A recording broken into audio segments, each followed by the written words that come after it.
Welcome, mortal kind, to prequel session number 3. Hi, everybody. Hello, Matthew. Only 3 so far. Previously, Vagari and Sabhir, as gladiatorial slaves to the Elam family, you were freed by Khadijah, a previous ally turned friend. She freed you from the Almagene arena. You made your way down the Nar. At least he's embracing it now. Yeah, right? That's acceptance. Oh, it's the final stage. Yeah. That's the final stage. And that's how it feels. God damn it. You escaped the Almagene arena and made your way down the Nar to the port city of Shalheel, where Khadijah told you that you should go if you wanted to try to find freedom. There, you ran into Shun. You had previously been sold back to Kazan from the Elam family, cousins of the Elam family secondary kind of branch in Melkil. There, you were put up for auction, where a group of dwarves from the Ilver mining company bid on you, purchased you, and within a day, made great friends with them. Luckily, you didn't have to stick around to find out what other discipline might be put to you, and the warden visited you once more, this time to free you. You made your way north towards Shalheel, with your new powers from your patron returned to you once more, where after making a calm life for a few months and the nagging presence of the warden at your back, eventually one day at the market selling fish, you were a lion person dropped upon you. Your disguise revealed.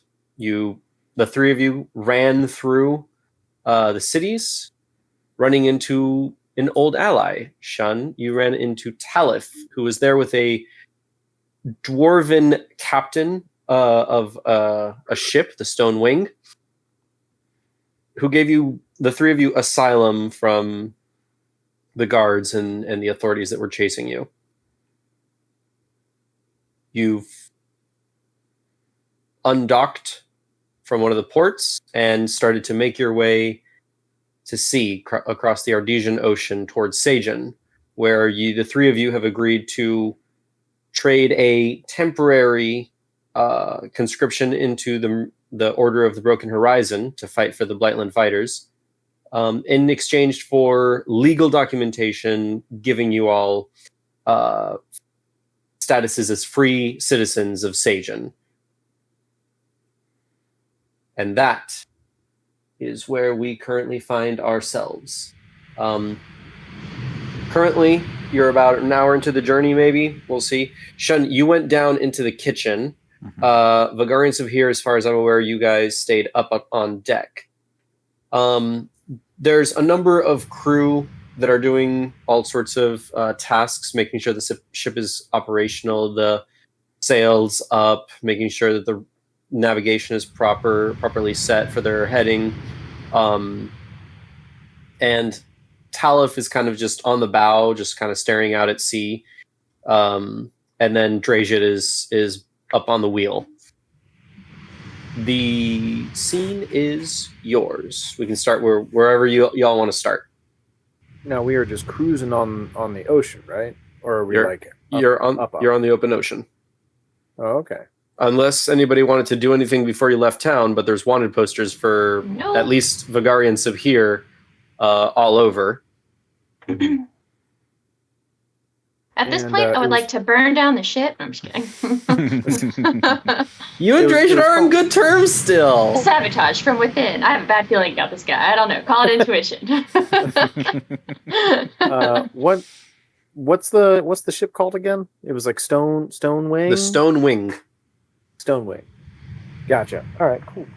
Can I see Drajit sailing the ship from where we're at? Because I think at this point I was just like helping some of the crew members on the deck. Yeah. So the aft of the ship is where the wheel is. It's one level higher. You can take stairs to go up towards the wheel. Draja is not himself steering. He's kind of just keeping an eye out. There's a sailor, a regular sailor, a tabaxi, that is steering the ship. And there's like a table behind the tabaxi with the map of the Ardesian Ocean kind of carved into it. And Draja is kind of leaned over the table looking at like their charting of their course and all that along with the navigator, a human male that's there. The tabaxi's female. And Talif is at the bow of the ship just kind of staring out at the horizon. Okay. Can I want to walk up to Draja, and I'm not going near the steering wheel. What is it? Is that what you call it? The steering wheel of a boat? That doesn't sound right. It's called the wheel of a ship. Yeah. Okay. I was like, what is I don't know. It just sounded weird in my head. I was like, steering wheel. The helm is like the station and like the entire mechanism, but the wheel is the actual thing that you... Okay, I wanted to make it known I'm not going anywhere near anything where I could potentially mess stuff up and him get nervous. I want to just go up to where maybe he's at, he's on the upper level, so I'm just going to be down from below and I'm just going to kind of yell up to him, hey, Captain, I just wanted to reach out one last time and just again extend our many thanks for you helping us out. I know that wasn't something that you had to do or maybe even intended to do at first, but your kindness went a long way, and I definitely intend on making it up to you.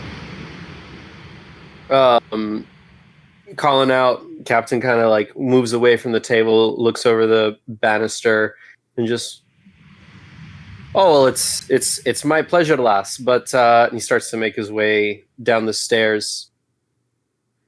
I mean, far be it for me to leave a soul in need on their own. I'm happy to help. But of course, I'm doing this for selfish reasons as well. And he kind of at that point, he makes it to the bottom of the stairs and looks up to you. And then looks at Sabhir.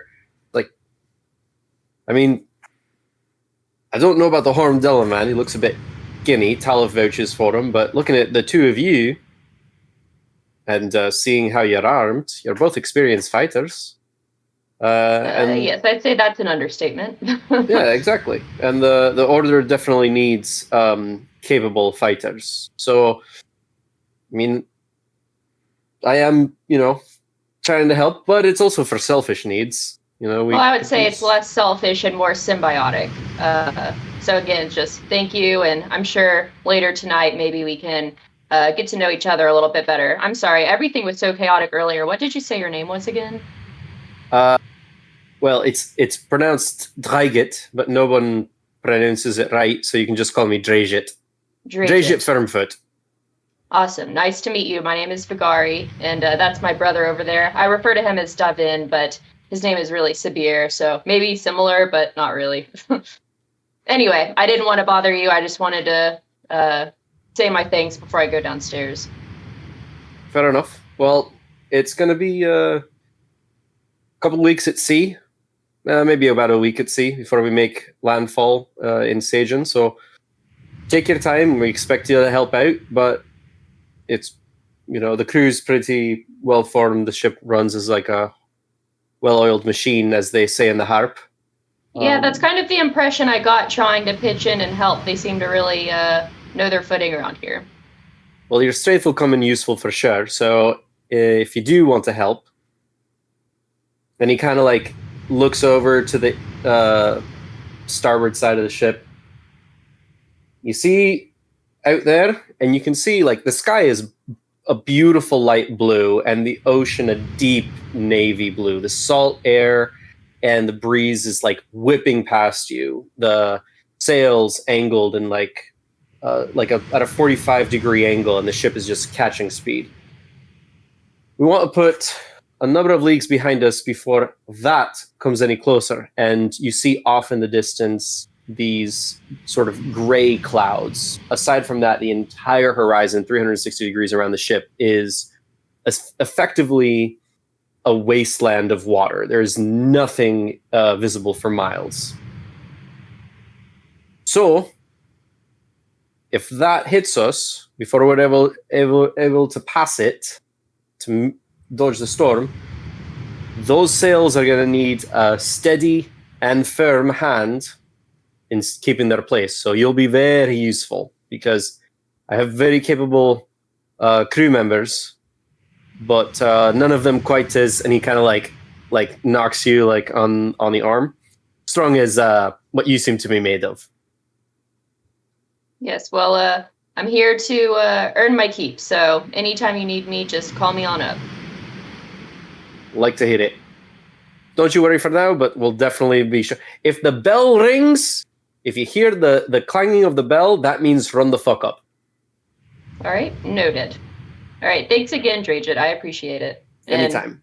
And at this point, I'm going to walk back to Sabhir. He goes back to the table. Hey, sister, how goes it? It's good. I just wanted to extend my thanks again for helping us out. I'd say that was pretty chaotic back there. Did you see where that other guy went that led us onto the ship? Oh, Shun? Yeah. I think he went down into the, down below. But, I mean, we could possibly say hi. I don't know what he's doing, but we could possibly say hi. Yeah, I figured I was going to ask you if you wanted to look around and explore, or if you needed to get food or anything, or we could include him. I feel kind of rude not, but it seems like he was kind of in a toot earlier, so...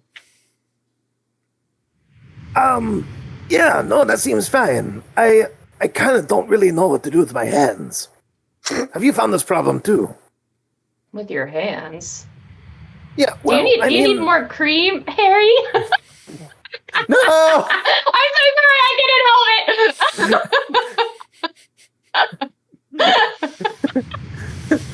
Okay, I'm sorry, slip up. Out of character. It's fine. If we're not having fun, we're not doing the right thing. So don't worry about it. The second I said, "Do you need more cream?" I was like, "Oh no!" Okay. This old lady walks out from below. She's got a big tub of like mayonnaise. Go back inside. We don't need this. Throws it overboard. No, I meant like I don't know what to do with my hands. I mean, everybody seems to know what they need to do. Yeah, so the feeling that I got from Dragit is that this is kind of a tightly run ship, and it seems like everybody's kind of already got a job or a task. I tried helping earlier with handling some crates, but I mean, they're really efficient. I think at this point, maybe we can just sit back and relax until we're needed. And I think based off of the past few weeks, it's definitely well-deserved. Yeah.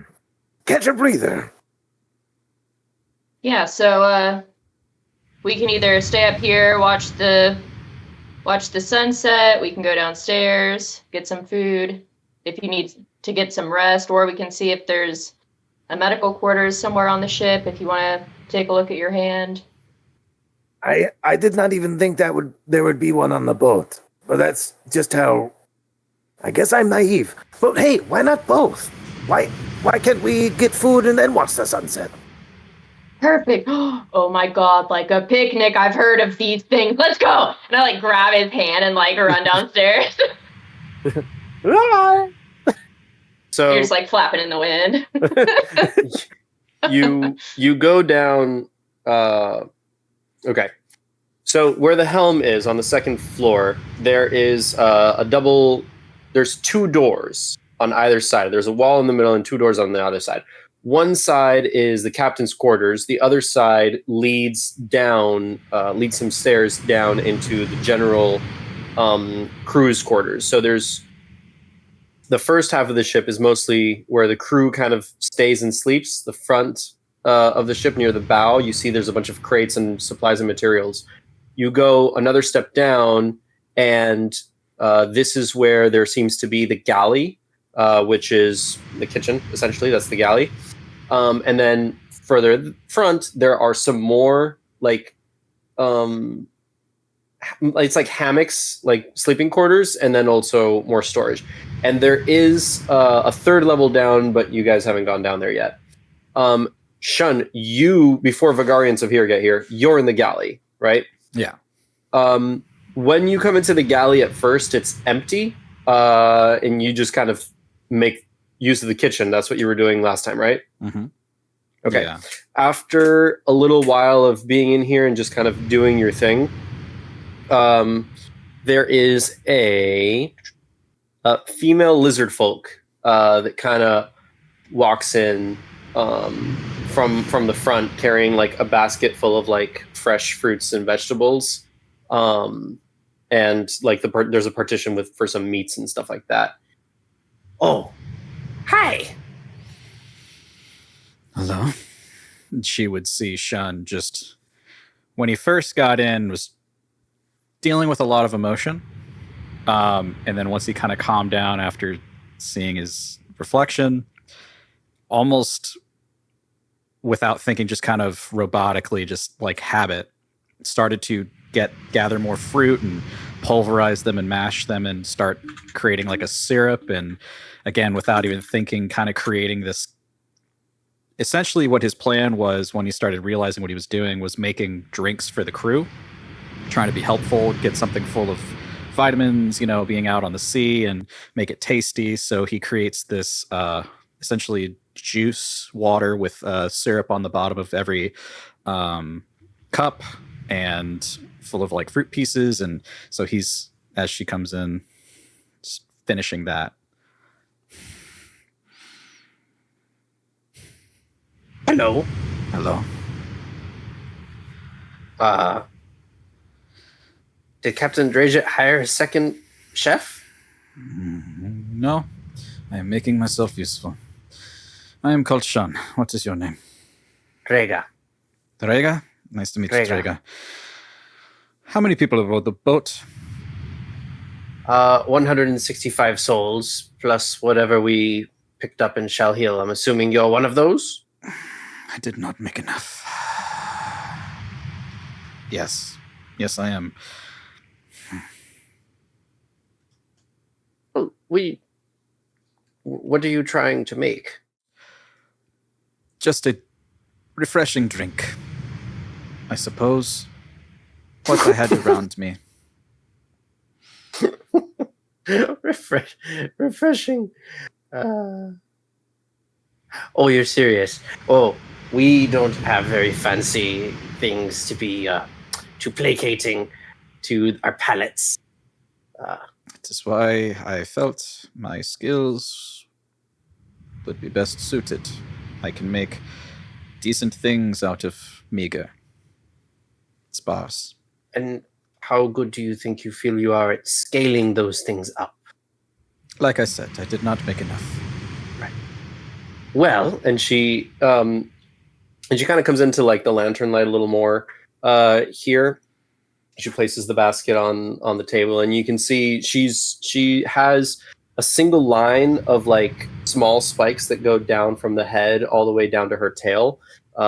And her scales are mostly green, but there's like splotches of like black and brown, like circular sort of patterns all across like where her arms and like her sides and stuff like that. She's wearing a simple like loincloth, otherwise exposed. Well, what I typically do is, and she points to like this big cauldron, everything goes into the pot. We don't have a lot of meats usually that we use because we mostly depend on the fish. But when we were in port, I got a bit of chicken and pork, and I'm excited to make a good stew out of all that. So we should be good. If you would like some help with making these, we could probably help you to scale it up to feed the entire crew. I made about 50. I would gladly take any assistance I can. I have still some of the syrup simmering. But I do not want to waste all of your provisions, so dilute it. It will not be as tasty, but it will get the job done. Okay. And she kind of looks at what you have set up and how you're making it. Well, what if we do this? And she goes like around the corner in the back behind some cupboards, and she brings back a couple of jars, and she's like, "This is a compote that I made out of wolfberries. We could use the entire thing. It's a big jar. Could use the entire thing. It might be sufficient. And then we'll save this one for you and me." Tusen takk. Let us get Very started. All right. Tusen tak. Oh, where are you from? And she starts like helping prep stuff with you. North. The school. It's very cold. Bit of a world traveler. You could say. So you're heading back home? She's like chopping. One day. I am here to help however I can.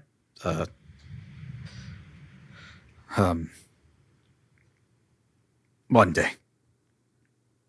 One day. One day. You've not been home in a while? No.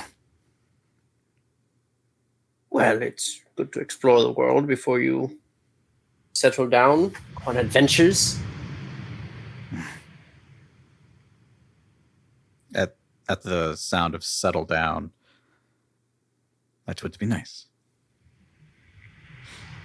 For a young, handsome man like yourself, he has a lot of options right away. But I think it's good to take your time and live life before making any big decisions. I'm embarrassed to say that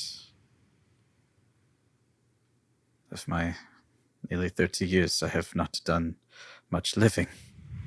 Mainly serving. So, perhaps this will be the start of that. Well, you're also looking to serve in the Order, right? I'm assuming you're one of the mercenaries we hired? Yes. I am one of the mercenaries that was hired. How exciting. At that point, Vagari and Sabhir, you all make it down to the second level. Okay. And then we would Go down. Like, is there anything that's like ready made, or is it like empty and they're just prepping a bunch of stuff? Make a perception check. That would be a 7. The majority of the galley is being used currently for food preparation by Shun and Rhaega. You don't see anything that's like readily available to just kind of pick at and snack. Okay. But there are 2 chefs in the kitchen currently. My Devin, many I don't cooks? know that there's anything here. Excuse me, and I try to get the attention of the other chef that's cooking with Shun. Definitely not trying to get Shun's attention. The lizard folk. Oh, Can I see if like Shun still visually looks irritated? Like, can I roll perception and you can just decide, I guess, Shun? Sure. it would be insight. I mean, it's up to Matt. Or Sure. insight. Okay. I rolled an 18. Less tense. Focused. Okay. I mean, irritated, definitely, probably not anymore, but focused and very intense. It's kind of hard to tell the difference. But Okay. I see the intensity in your eyes as you're chopping the vegetables, and I'm not sure if it's because you're just focused on your job or you're still just irritated with us. So I'm just gonna like Excuse me, do you know if there's any ready-made food? My brother and I here haven't really had much to eat today.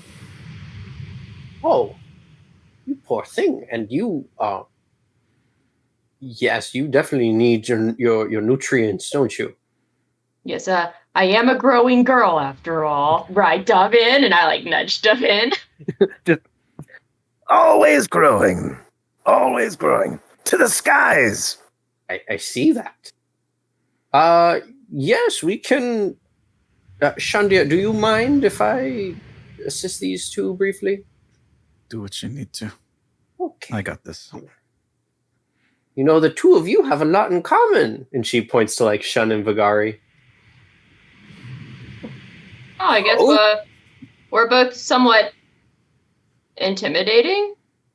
Oh well, you're both from the cold, frigid north, I assume, and world travelers as yes. well. Yeah, from Joe's school. I don't know that I'd say world traveler so much as well, I don't know. We're traveling now, Sabhir, right? I guess now maybe we could be considered world travelers. Another title. Just gladiator, Vagari, world traveler. Nice ring to it. Yes, maybe that can replace fearless runner. You're a gladiator. Yes, him and I both. Let me see if Rhaegar knows. You rolled a 55. Okay, she is a gladiatorial aficionado. She rolled a nat 20. Jesus. You're the fearless runner, Githaka Yankee. Got the Kanaki, but yes, it's a tongue twister. Oh my goodness. You had a very promising up-and-coming career. Wait a minute. Did you escape? Oh man, I'm really hungry. I don't know if escape is the right word. We were presented an opportunity. Yes, the door was open, and we were forcefully kicked out of it by one of our acquaintances. So it all happened very fast. You know what? I'm not asking questions. Let me get something. And she goes around the back and comes back with While she's like away, I turn to Sabhir and I'm like, that was close. Hey, just sweating bullets. Yeah. Just like the mangas where you're like she comes back with like like paper bag that's got some bread, cheese, and some like cured and dried meats in there. And she's like, well, the food is accounted for the journey, but I do have some extra provisions in this case. If you haven't eaten it all today, here you go. No, I've never been to the Almajid, but I am familiar with all the big names, and I know that the Alam family has a lot of very powerful gladiators. I think you were an up-and-coming one. Yes, I did what I had to do, and I did it well. And I take the basket. Thank you so much for the charcuterie. I can't believe I know what that is, but I do. Some old family friends from back home used to have us prep this for them all the time. It was one of their favorite delicacies. Captain Dragit is a big fan. This is from his personal, but he won't mind, I promise you. Oh, well, then maybe we'll have something else to talk about later. Shun, do you want to join us for some, perhaps, or? No, thank you. Come on, so Shun. We have enough meat and cheese and bread for all of us. Don't you want to enjoy that is true. sunset? Look at the basket. I like open it up and you can see. I don't know. I'm assuming there's a lot in there. There's basket. Imagine enough like 2 large like rolls of bread. There's like a block of cheese and like think like 5 jerky bags worth of like meat in there. Rhaegar kind of looks at you, Shun, and you know what would be very helpful, Miss Fearless Runner? And I'm sorry, what was your name? Yes. Sabhir. Sabhir. I am Rhaegar. What would be very useful in exchange for taking some of Dragit's personal stock, you and the two of you enjoy those. And then I want you to go up and I want you to ask how you can help fishing. My supplies are perhaps a bit low for the extra souls that we've brought on board, so getting additional meats to cook for tonight would be very useful. So we need. Are either of you fishermen? No. My dad was. He taught me a little things. I can give it a shot. Oh, hey, Davin, coming in handy. Well, I guess you're going to be teaching me something new today. We'll picnic, fish, and enjoy this nice charcuterie. And hopefully we catch something. I guess we'll report back to you in the next half hour to an hour or so, if that's all right. You know, that sounds good. Yeah. Enjoy that. Take your time, but we need to focus on our cooking, not mean to be rude. Oh, no worries. I insist. Continue. We'll be back with hopefully some goods for tonight. Chad, if you really want to come, you can come. There's still room. And judging by all that crap that we fell on from the sky, you can fish too, right?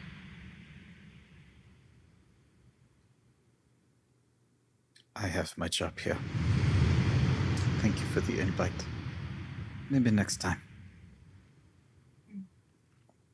Sabhir, he said next time. I think we're getting somewhere. Okay, well, we'll leave it on a good note. All right, Okay. bye. So then we do go upstairs. And then I'll run back to Rhaegar and be like, You should honestly see her in a fight. I mean, hopefully it doesn't come to that. But if it does, wow. and then run. She continues to chop rosemary and for the food, and then every once in a while mint for the drink. Well, quite the pair. Your friends? Do not call them that. I have no friends. They stumbled upon me, got me roped up into this nonsense. They are burdens. I do not know them. Ew. Did I hear any of this going up the stairs? No, you did not hear any of this. Good. I was about to turn back and give you a piece of my mind. And the big one sucks the most. Well, I take it you all have not yet gotten to know each other very well. New acquaintances, then. Sure. You know, Shun, an Yes, old Rhaegar. woman like myself has been through a lot of life. Mm-hmm. Not a whole lot of it would have been worth it on my own. If you'll take the words of an old woman, making connections and ties is important to a fulfilling lifetime. And she kind of taps a little. You didn't notice this at first, but there's this made out of vines, very thin green little locket that is resting on her chest, and she just kind of taps it for a second and just continues to chop. Can I make a perception to see what it is? Sure. You were lucky last time. Not so much tonight.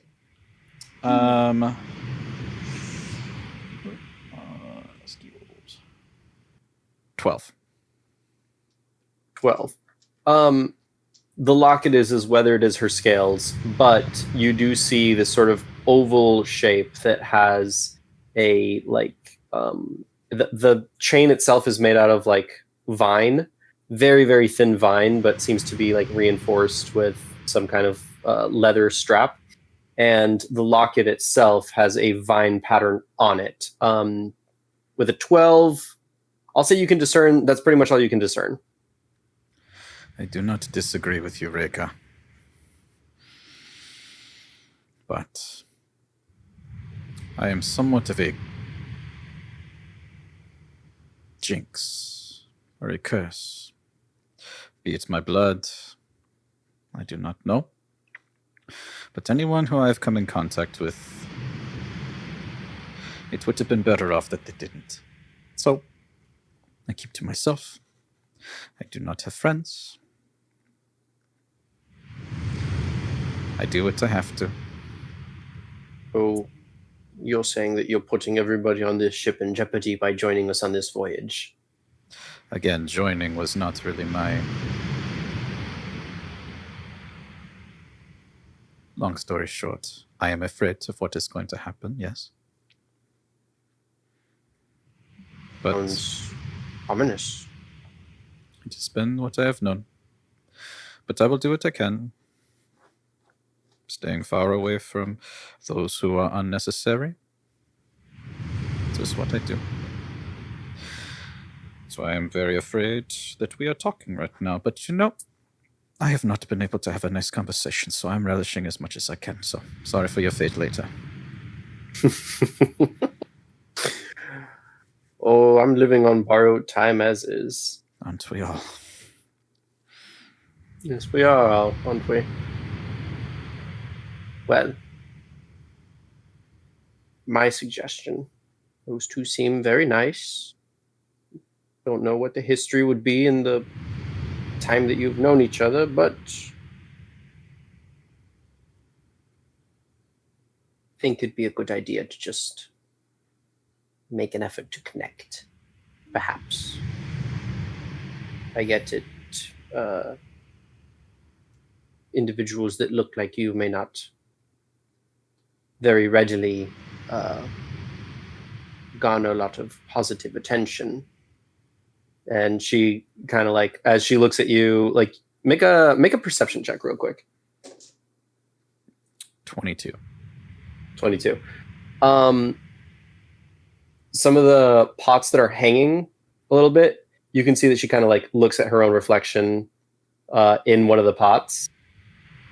The value of having people who don't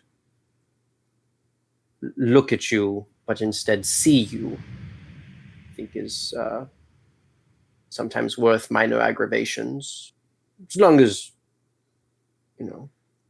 there's pure intent. And I think that might be the case with these two, is all I'm saying. They just seem nice. I appreciate your insights, Rhaegar. Let us see if your food is just as good. Well, you'll definitely know by tonight. No, not a lot of lizard folk are in Sagen, so much like you, coming down into this dark, dank chamber of mine, when I moved to the continent, it was a bit lonely at first, but I found a family, I found a home here with Drajit, the crew, all that, and it's been good. Family.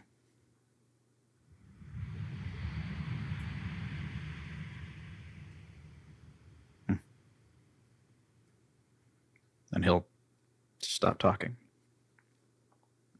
You'll work together for a little while longer, however long, until continuing to prepare the meal for the evening, continue to scale up the drink.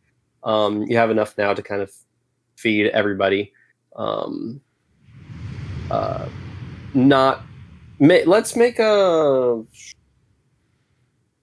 Let's see here. We'll call it just your cook's utensils. Yeah, make a cook's utensils check. She'll give you she'll give you advantage on it. 8. With advantage? Oh, with advantage, sorry. I rolled 2 4s. God damn it. You're Shun's not got a used lot to on his cooking. mind.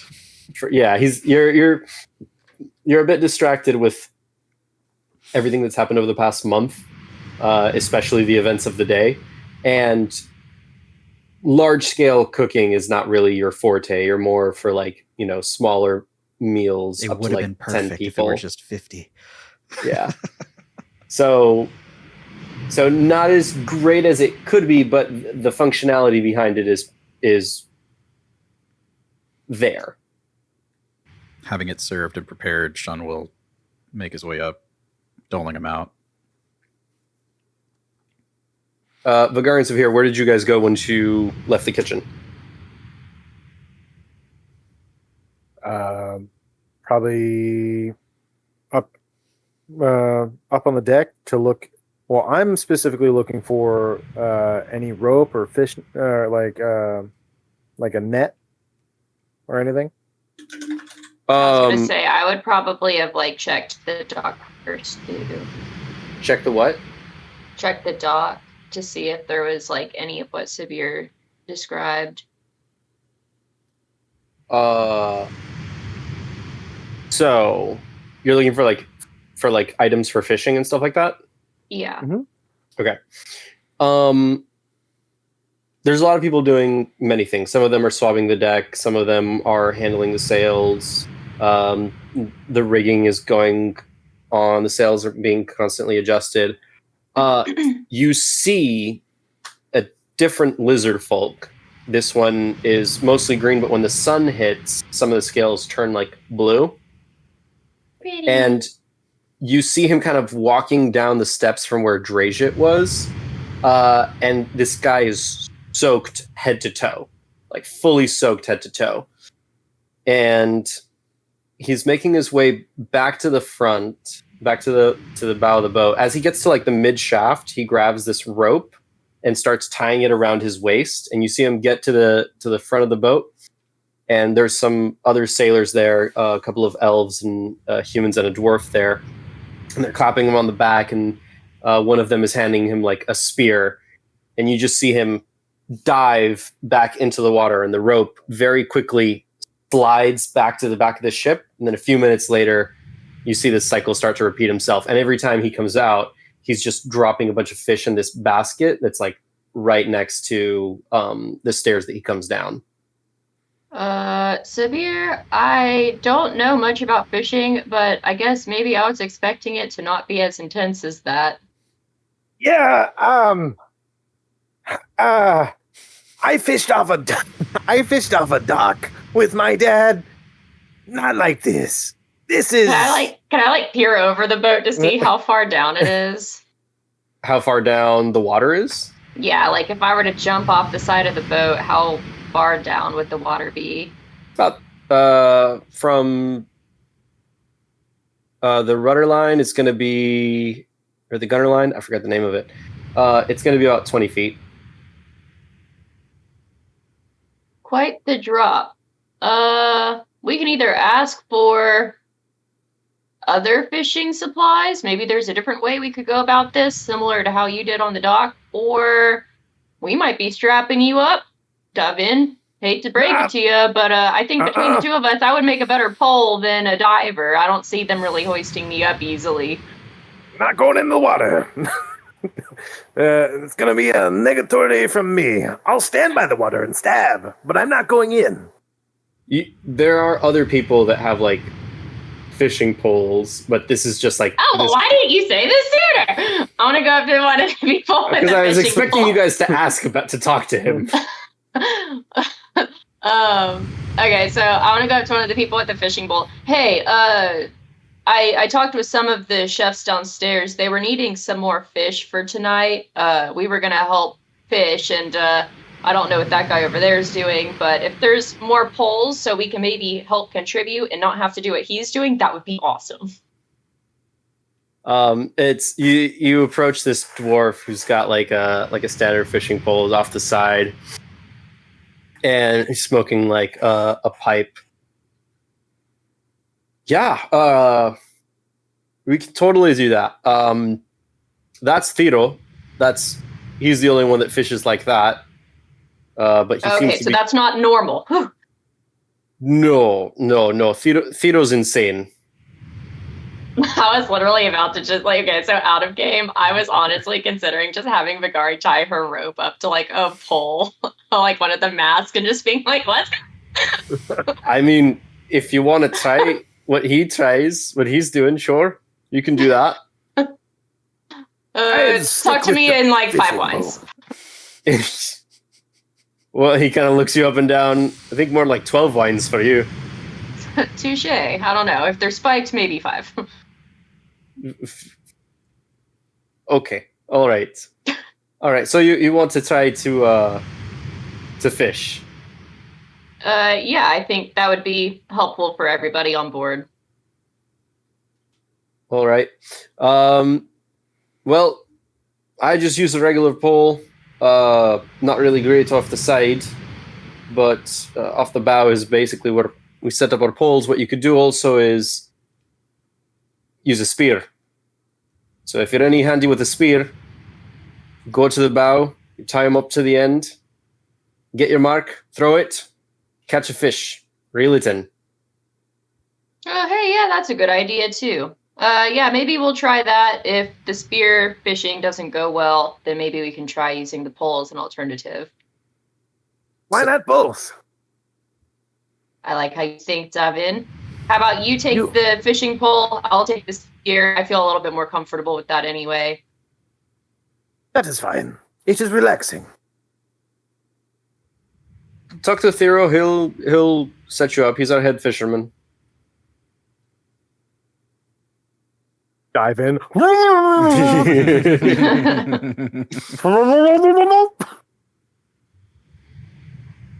I guess we have to wait for him to come back up. Oh, he's been going through cycles. You guys can go like whenever you stop him before he jumps in, after he's come out, whatever you guys want. Wait, no. Well, why don't you go talk with him, get a pole? I'll try to find a good spot to set up. Yeah, of course. And don't eat, like, all the picnic supplies. Oh, don't Whatever worry. you I'm call it. going to wait for you. You don't have to worry. I'm not going to do what I did last time. I was just really hungry. No, I get it, but you were really hungry. But, like, at least, like, one bite. That's all you need to save. No, I'm going to wait for you, Davin. I'm more interested in maybe scoping out the area, seeing if we can find a good spot. Okay. Thero. And I'll walk over to Thero. Okay. He's in the middle of like tying the rope back onto him, and you see some of the elves, humans, and the one dwarf. Well, yeah, the other dwarf that's there. Like, you know, they're prepping supplies and stuff. And what do you say? Excuse me. Fisherman. Thero. Yes, what can I do for you? It seems you were born with gills, a natural talent. Oh, thank you. I do love the water. It's quite amazing. Not for me. I like to ship fish on land, and I was wondering if you had any supplies. Because I would like to help in your venture. And And also, like as you say that, like fishing rod is just put into your chest. It's like, The best fisher using the fishing rod is off the back of the boat. Just cast in, you'll catch something good. Hopefully something that, like a barracuda, if you're lucky, a marlin. Unless he's I'm not a go ahead. out of game. Not Yes. a boat guy. Bow is the front. Bow is the front, aft is the back. Oh, okay. And he's currently So- at the bow. He's like tying on, and he's giving you a fishing rod, and he's saying that going to the aft and casting your rod off the aft and letting it drag behind the ship is the best way to do it. Directly opposed to what the dwarf said. No, the dwarf. That's what he said. Oh, okay. I heard it as the dwarf wanted us to fish off the bow. No, Thero's the using the spear is best off the bow. Using the rod is best off the aft. Okay. the back of the boat. Yes. Have you ever fished like this? That's how I started. Well, hopefully I can get to where you are in a couple of years. Oh, you can do it right now. Nope, I'm good. You just walk away. Best of luck! And to you! And he goes back down, grabs a spear, goes back down into the water. I just imagine you cast out, you pull him up. Hey, not me! It seems The best fisherman caught the fisherman. A fisher of men. No. Vagari, what do you do? So at this point, while I guess Sabir's getting his fishing supplies, I would have found a spot off the boat, and I would have just set up kind of like a picnic assortment of everything that was in the basket and kind of getting my spear ready. So I have a rope on hand. So I'm just going to take the spear that I currently have and just like go ahead and tie it off with a rope so I can throw it down and pull it up if I catch anything with it. Okay. All right. So we'll do this. Vagari and Sabhir, make a perception check, both of you. Okie dokie. 9. Natural 24, 25. Nice. At least one of Okay. us is good. Vagari, you're setting up the little picnic area on the ship, and you're tying on the spear. What you see next to you on the ship, off the side of the ship, you see that there are a couple of just regular fish that seem to be keeping up pace with the ship. You see them go underneath the ship every once in a while. The water, even though it's deep and like you really can't see the bottom, you're in the middle of the ocean. As you see the fish there, it's very, very clear, like crystal clear water, and the ship is hauling ass. So these fish are like keeping track, and they go underneath the ship every once in a while and then back out. So here, you make it to the backside of the ship. You go up the stairs, up the stairs. You pass the helm. There's the tabaxi female there she has like a red bandana on, and she's got like beige fur. And she's like steering the ship, and then behind her, you see that there's Draja bent over the table, kind of looking at the map, and he's got like a compass, and he's got oh my god, I forgot all the names of the tools. Kind of keeping track of where the ship is and where the heading is and all that. At the very back of the ship, on the railing, you see that there's like one other guy off on the corner on the port side, left side of the ship, just sitting on a chair, feet up on the railing, and just kind of got a fishing pole. And next to him is a bucket with bait. There's one more other seat present like that on the right side of the ship, on the starboard side of the ship. But yeah. Sorry, and your perception check. You go and you kind of find that seat, and in the back you see the guy, and he's looking out at the ocean, and he's like really focused, and he's like reeling in and then casting again, and you see that there is a marlin behind you. And it's just kind of like following behind in the ship, and you can see that his eyes are kind of trained on that marlin. You mind if I sit down when fish with you? Yeah, don't mind at all. You see what I see. Do you see what? Yeah. You're going to try to go for it? Why, yes. How about a gentleman's bet? Okay. What'd you have in mind? The man to catch the marlin gets the bait. All the bait. All of it. That marlin could feed plenty. Okay. All right. Sounds good.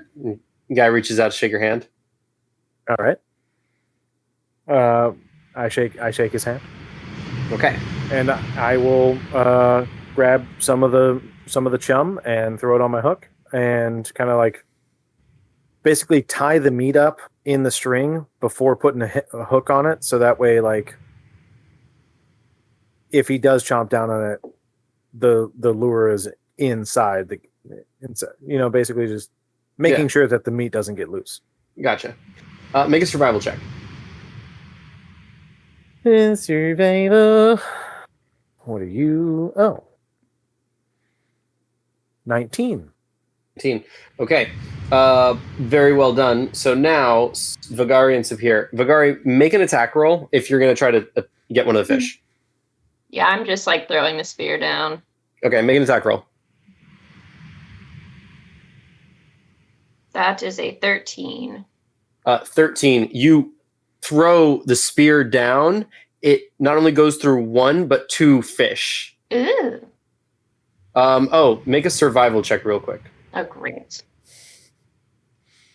I catch the fish, but then I fall in. Let's see. That is a 9. Okay. You catch the fish, you pull the spear out of the water, and just as you go to reach for the spear, you got that last little bit of rope, it slips from the rope. I'm going to let you try to grab it. Make a dexterity saving throw. Let's see if you can catch it before the spear gets lost. It was a 6. Bloosh. Well, shit. Maybe better luck second time, and I pull out my javelin and I start to tie that off, do the same thing. Make a survival check. 13. Okay. All right, now make an attack roll. Okay. That is a 14. You once again skewer two fish, pull it up, and the javelin is tied on properly. So you're able to collect a couple fish. All right, at least the learning curve is shallow on this one. And I'm just going to keep doing my thing while Sabhir's out fishing for his marlin. Okay. Sabhir, we're going to do a couple of contested rolls for the fisherman whose name you did not ask. That's okay. We'll make a gentleman's bet. We'll make a contested. We're gonna make a contested athletics check. All right, contested athletics check. This is to What see is your who, name? Loser doesn't who gets have quite a great reason. who gets their lure closer to the marlin. Soft 20. 16. The marlin is starting to head towards yours.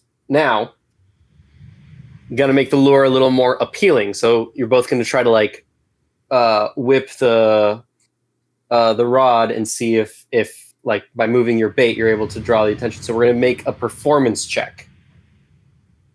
Gotcha.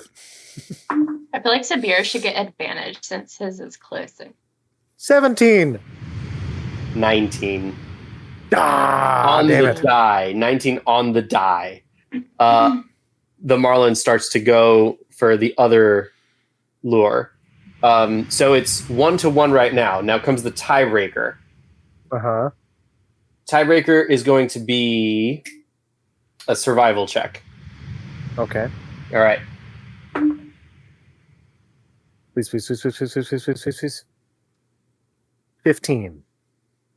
I rolled a 14. Yes, good job. What is your name? What's your Doesn't name? matter. So I don't have to call you loser. Okay. The marlin hooks onto your rod. Now, I need you to make an athletics check to hold on to the rod. Okay. Contested by the marlin. No, stop. I swear to God, Die, I will throw you in the trash. Natural 20! Natural 20! Natural 20 for another 25! Yay! You manage, pull the rod up, reel it in as it goes forward. You pull it further back, keep going.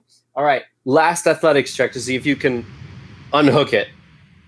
Oh, if you can pull it up. This other guy's salty. He's just not going to help you. At this point, he is running to the side and he's got a net. Soft 20. No.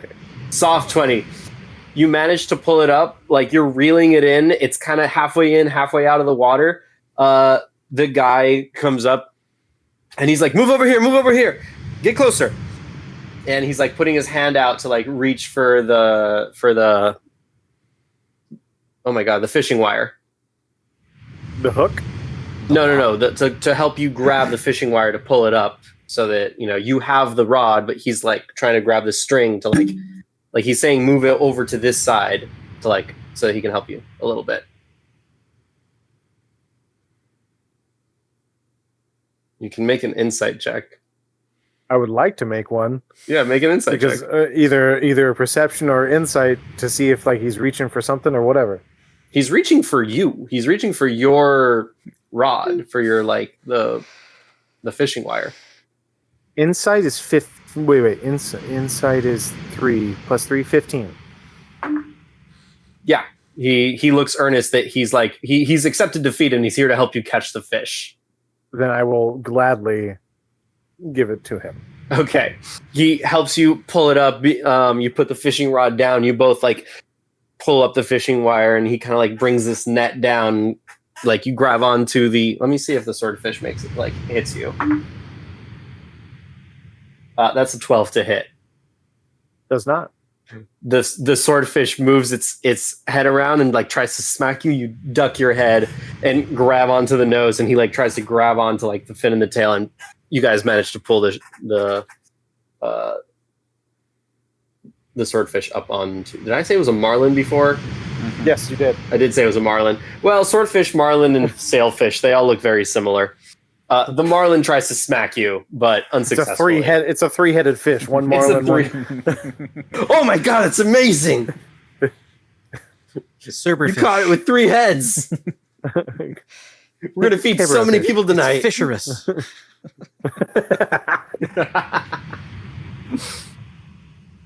Well, a bet's a bet. And he puts the bucket down next to you. You enjoy fishing for the rest of the day, and he grabs the marlin and walks off. Hey guys, look what I just got. Just remember, I swear to God, if you say that you caught that, I will find you in your sleep. He's going down the stairs. It was a team effort. Team effort, my ass. And I was like, and I'll grab the chum, and then I'll walk to the bow. Okay. To go meet Vagari, and it's like, I found some chum. And I turn to see his bucket. Oh, awesome! I didn't know you fished to get the chum before you fished for the fish. This will make this way easier. And I start taking some chum, and I put it on my spear. All right, hopefully this helps. And I'll sprinkle in a little chum by the boat, so that Hopefully we can attract a bigger one. You bigger one. sprinkle the chum in the water, and it just goes. whatever. Does that mean that you caught something besides chum? Sometimes you win some, sometimes you lose some. Well, chum it is. Why don't you be a good chum and eat some salami with me? And I throw you some cured salami from the picnic. I'll grab it and I'll take it and just Ah, man. Huh. I'm trying to see, well, how have your efforts fared? It's been all right. It was kind of a learning curve at first. I lost a spear, but I did manage to figure everything out with my javelin, and I caught a couple of fish so far. Not too big, but maybe this chum crap will bring in some bigger fish. You know what? Is there a burlap sack or anything laying around? Yeah, there's sure. I have an idea. It's probably not going to go far. Because the first one didn't work out so well. And I'll throw the chum into a burlap sack, and I'll use my rope if there's no rope, or I'll go find rope, and I'll just tie it off to the side of the boat and just gently throw the chum in the burlap sack next to kind of have the blood trail of the chum be at the boat. Make a survival check. So I feel like I'm on a tilt. 8. 8. All right, it takes a while, so we're going to cut back to this. Shun, what are you doing? Drink. I'm going to go back for round 2.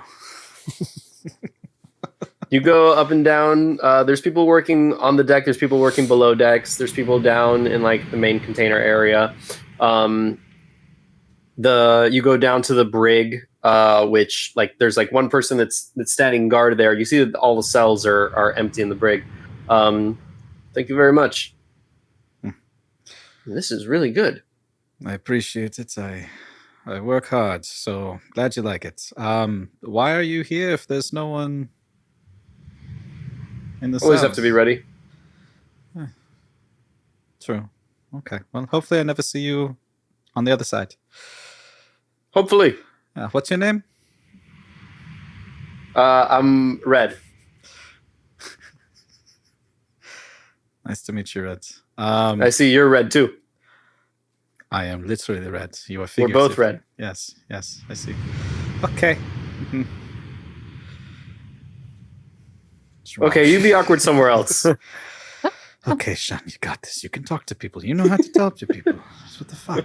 Okay. Ironically, the one person that wants to talk to you, you don't want to talk to. But it's fine. I'm not salty.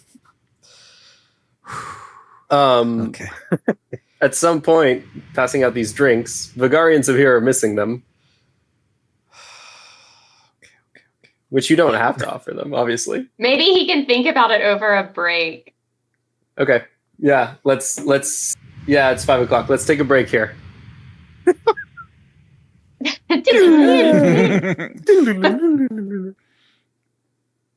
And we're back. Shun, you are passing out these refreshing drinks. Mm-hmm. And the only I'm people that are over left here. Man, I'm so without- parched. are Vagari and Sabhir. Okay. This salami's really salty. I just don't have. If only there was some. What I have. I think I'm fainting. Do we see him giving other people drinks, or are we just like busy doing our fishing stuff? I mean, it's the middle of the day. Y'all are on the deck, and Shun's not. I mean, are you being sneaky about giving people their drinks? No. He's also the only tiefling you guys have ever seen in your life. Valid. So he stands out like a sore thumb. No, I wouldn't be sneaky about it. I would definitely be like making my way around everybody else and then coming back to them last, just because of seniority and stuff. I'll mention as well, the crew here, half of them are kind of like unbothered. The other half, like you get the stares that you usually get of people like kind of like scared, apprehensive. Some people actually turn down the drink that you offer them, but only a small portion, not a significant portion. Everybody else is kind of like them. Half of them are like, okay, you're just another dude on the ship, like whatever. Yeah, unbothered by it. Just doing my job. And I'll make my way to the two.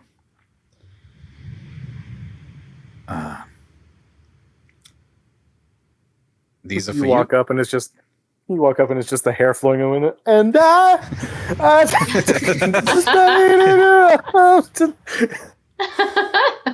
it must have been something The you smell of say. fish. I'm gonna me. leave and give you guys some space because clearly you need it. I made this for you. It's delicious.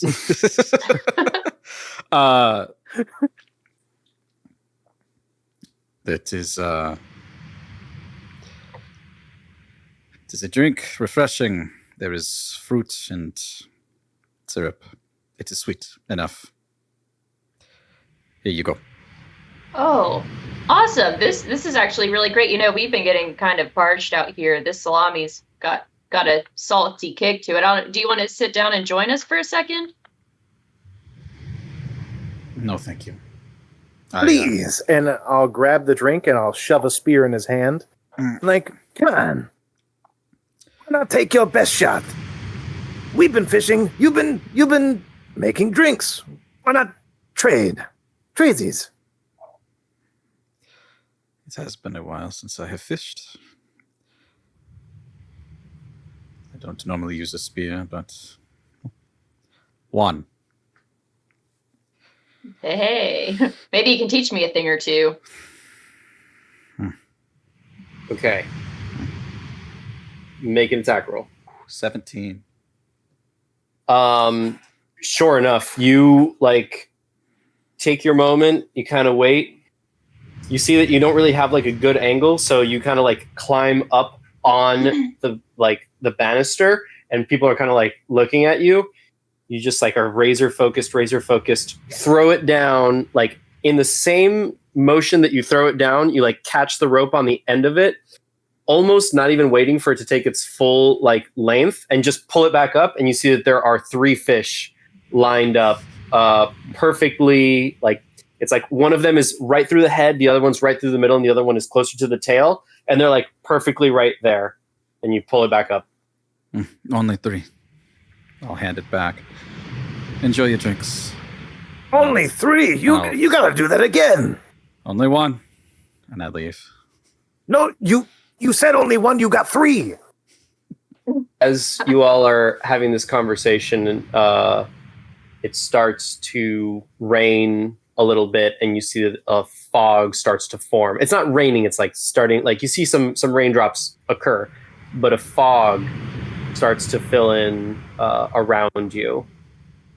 And you hear kind of like whispers from the crew. They're kind of like, huh, like it came in very, very suddenly.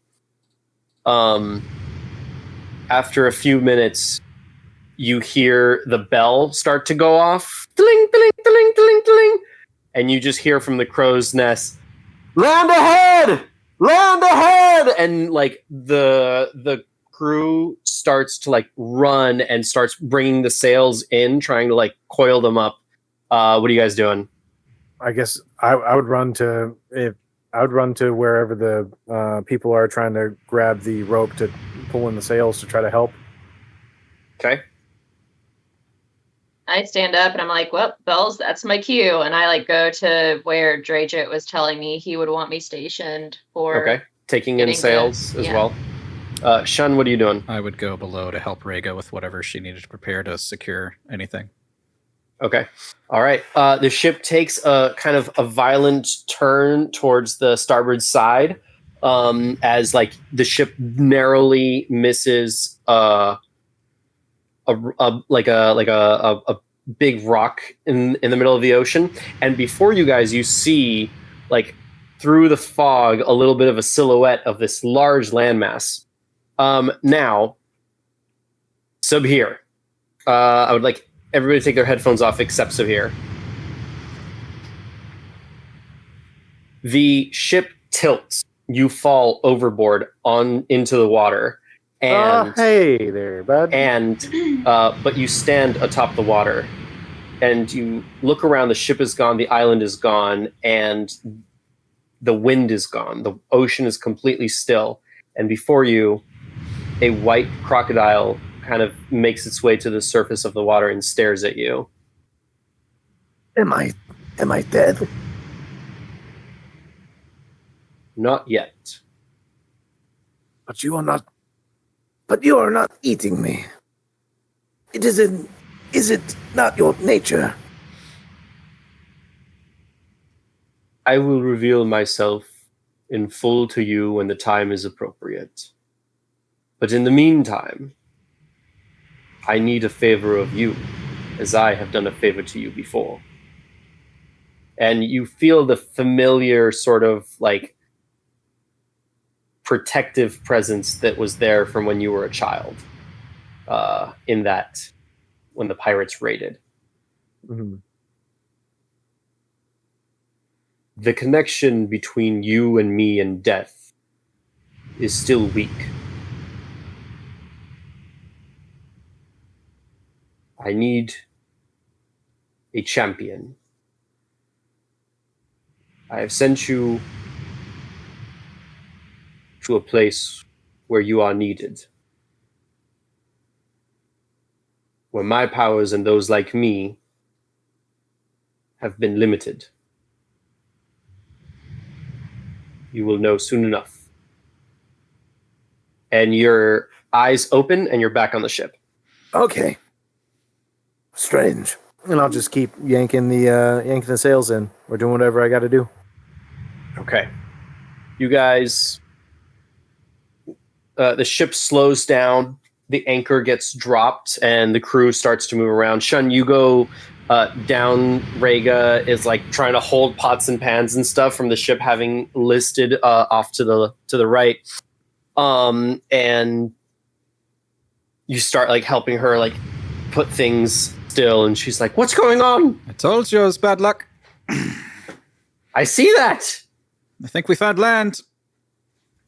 Land? I don't know. We've been at sea a day. I know. There's no land for miles. I figured. Again, sorry. Okay. All right. Draja's not the best navigator, but this is ridiculous. And she's putting things away. Eventually, you hear Draja calling out like a bunch of names, and amongst them, Shun, Vagari, Sabhir, Talif. Starboard deck, let's go. Oh, yeah. You guys got this? I feel like you guys got this. You already have it. I'm sorry. I gotta go. You see people just kind of like, what the fuck is with him? And they securing the ropes. All right, at the middle of the mast, bottom of the mast. The three of you and Talif meet with Draja. I don't fully understand what the situation is, but Talif's usually the one that heads our unknown operations. She vouches for you, Shun, and given that you brought these two, I'm going to have the four of you take point on ascertaining the details about what's going on the island here. Everybody okay with that? Good. Fantastic. Talif? You got it? I got it.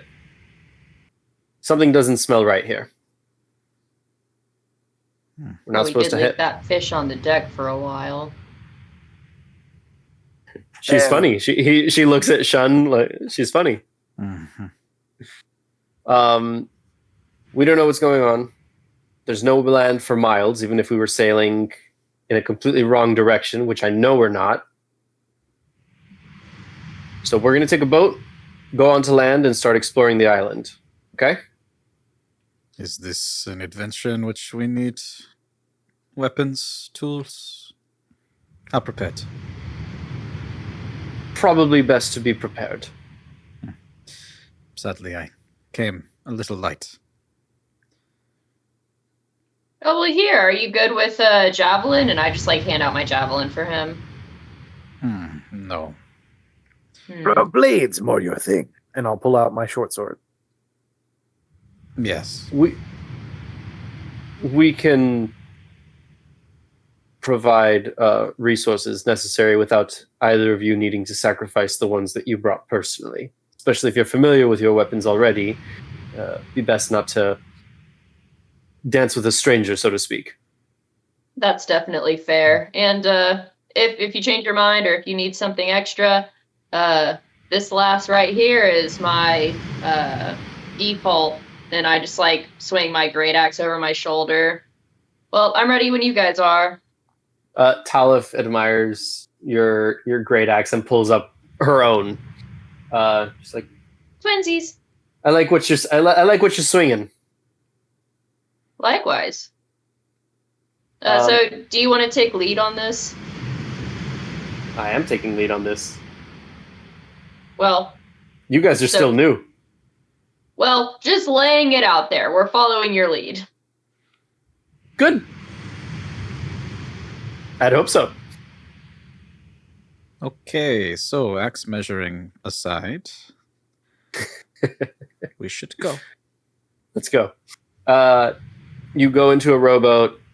Ship is at a standstill. As you guys make your way closer and closer to the island, you see a sort of canopy of tropical trees on a beach before you, and beyond that, a mountain looks like it might be a smoldering volcano. As you see that some of the fog is over there is blacker and smoke. You make landfall, and as you make landfall, you notice that your ship is not the only ship here. There are a number of ships and boats and other aquatic vessels surrounding the island. Some of them are anchored a little farther off as you walk down the beach and kind of your ship comes out of view. Other ships come into view and you see that there are other boats that are kind of like leaned up against the shores. Basically what you could do is you can walk into the forest. There seems to be a clearing between the trees that has a little bit of a trail. There are remnants of like bonfires on the beach. You could continue walking on the beach and circumventing the island to explore that way. Which way would you guys like to go?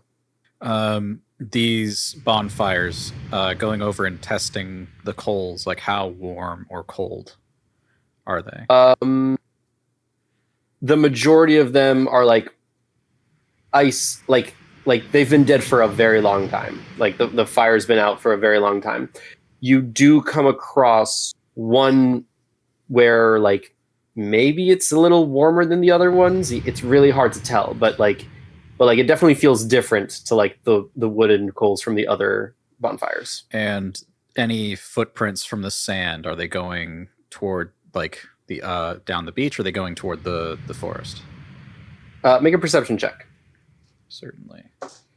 Natural 20. They are going towards the forest. Talif,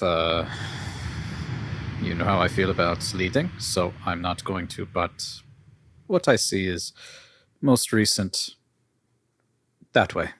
She like hits you on the back a couple times. All right. She draws her axe and starts making her way into the forest. The jungle becomes a little more dense initially, and as you guys are chopping through, she's taking her axe and like chopping vines and cutting down trees and stuff like that. The path becomes slightly more pronounced about an hour into the walk. Until eventually you start to smell like fish being cooked further into the forest. Maybe this is all just a giant dream. Maybe we are all dreaming. Maybe. You guys ever daydream from time to time?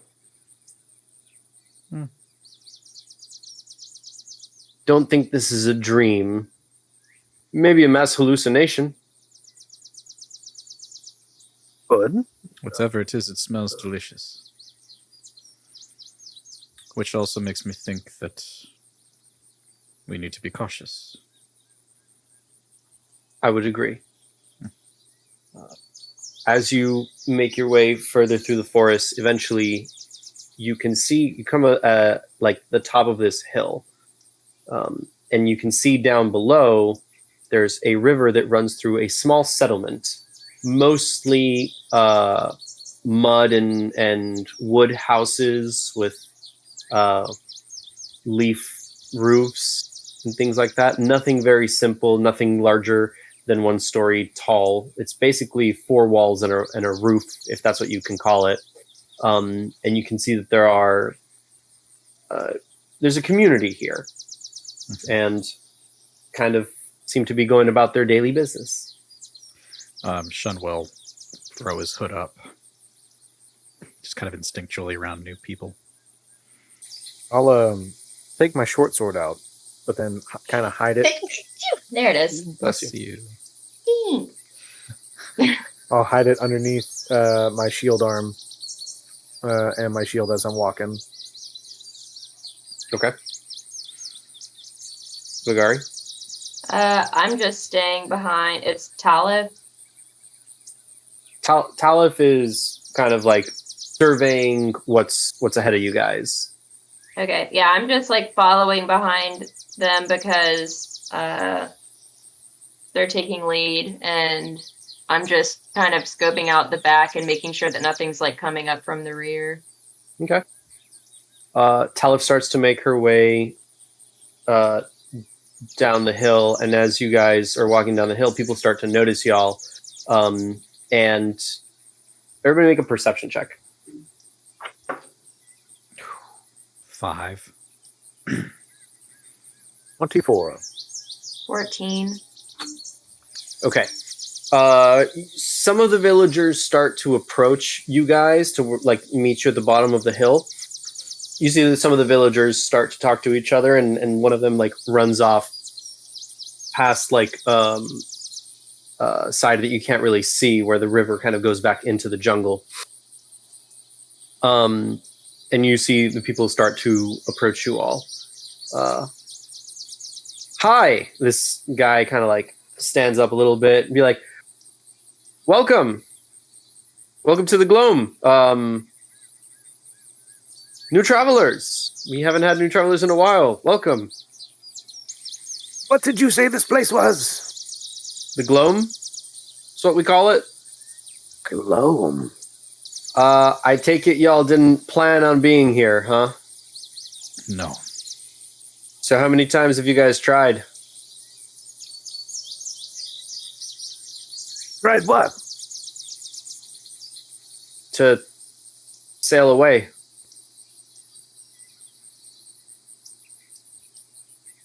Zero? Oh, you just got here and you came onto land. Are Yes. these trick questions? No.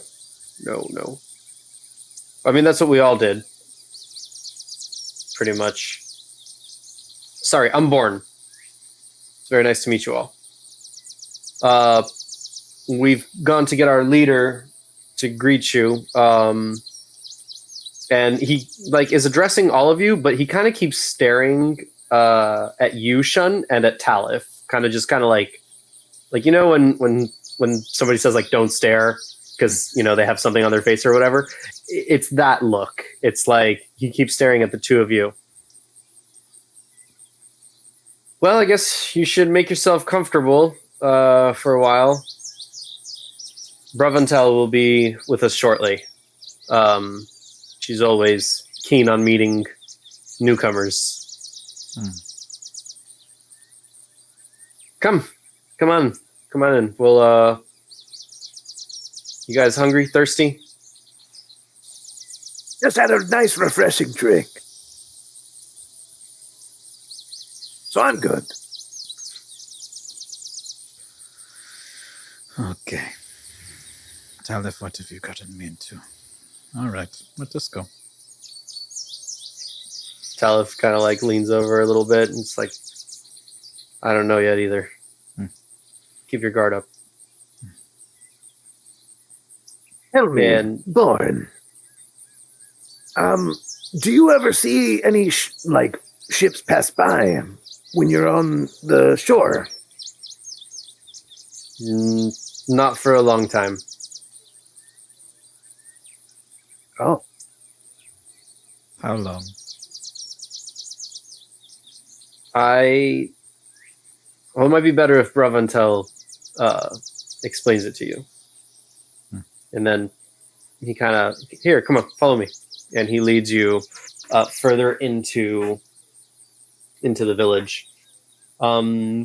There's like a central communal area that seems to have like makeshift chairs and benches and stuff.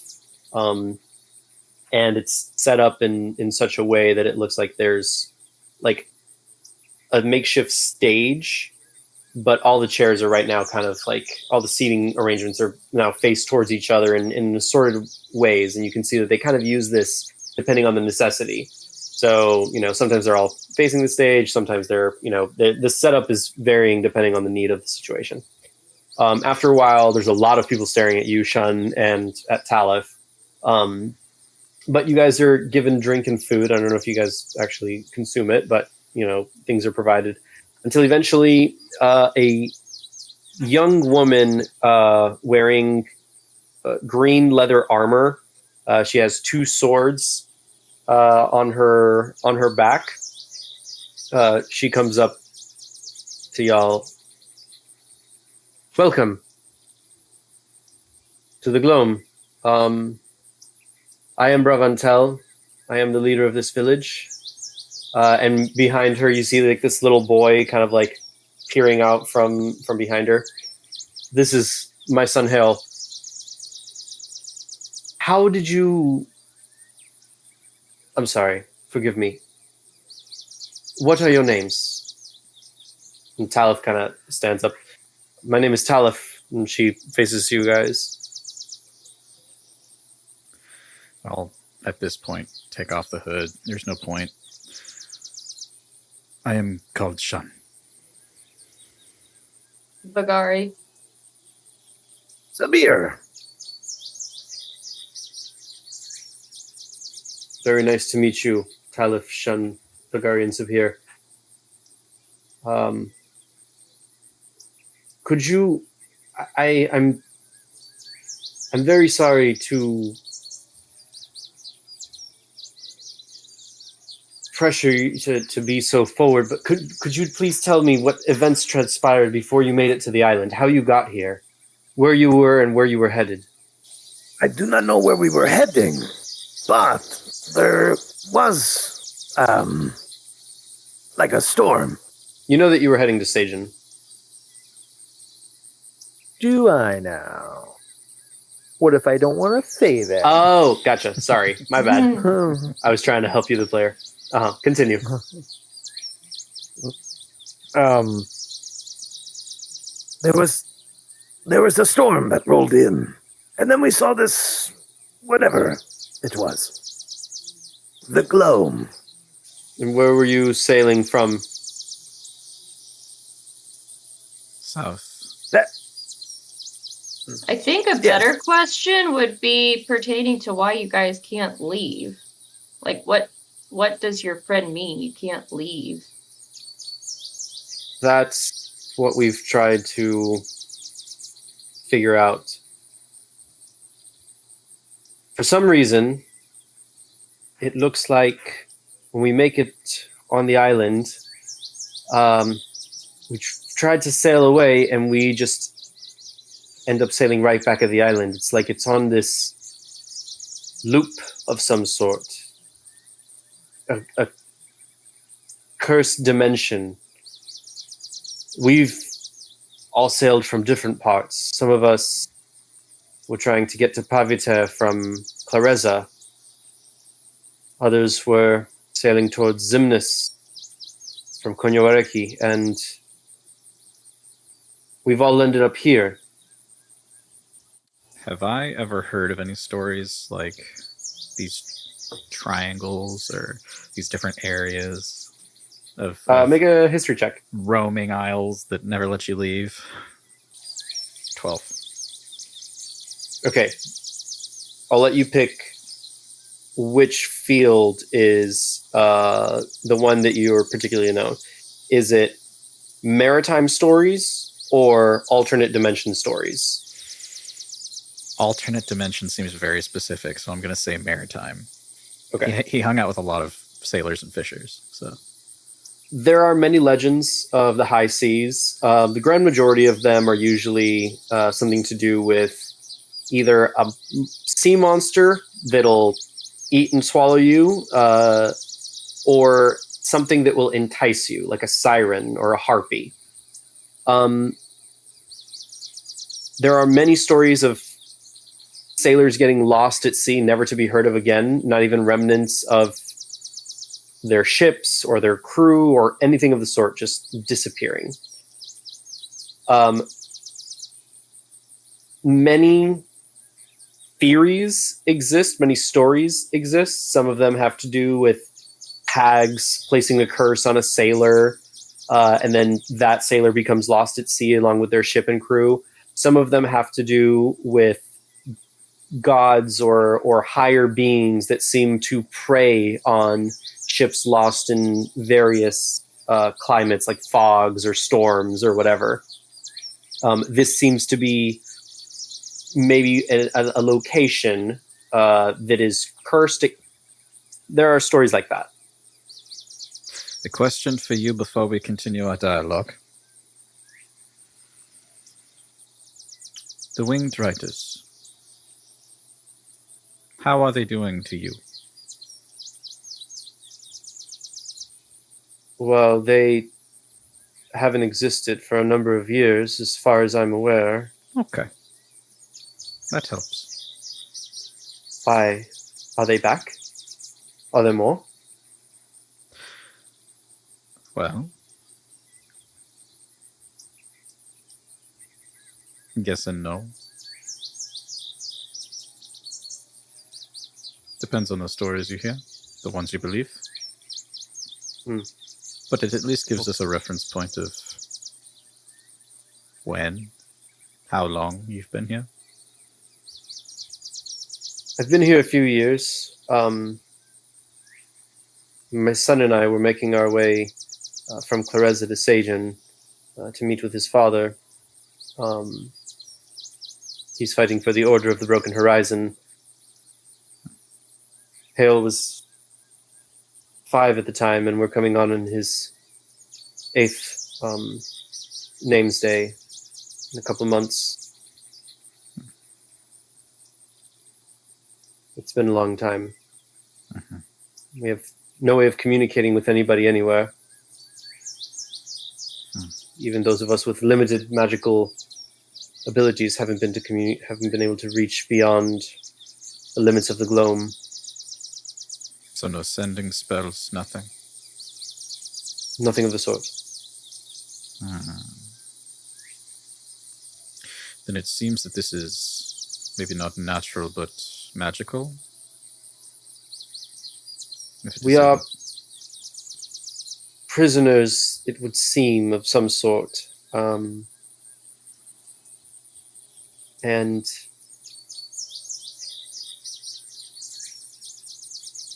she kind of like looks at all of you.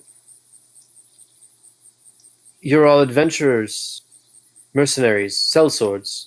More or less. Vagari, what do they mean by sellswords? Hell if I know. Okay. Means your blade No. is for sale. Yes. God damn it.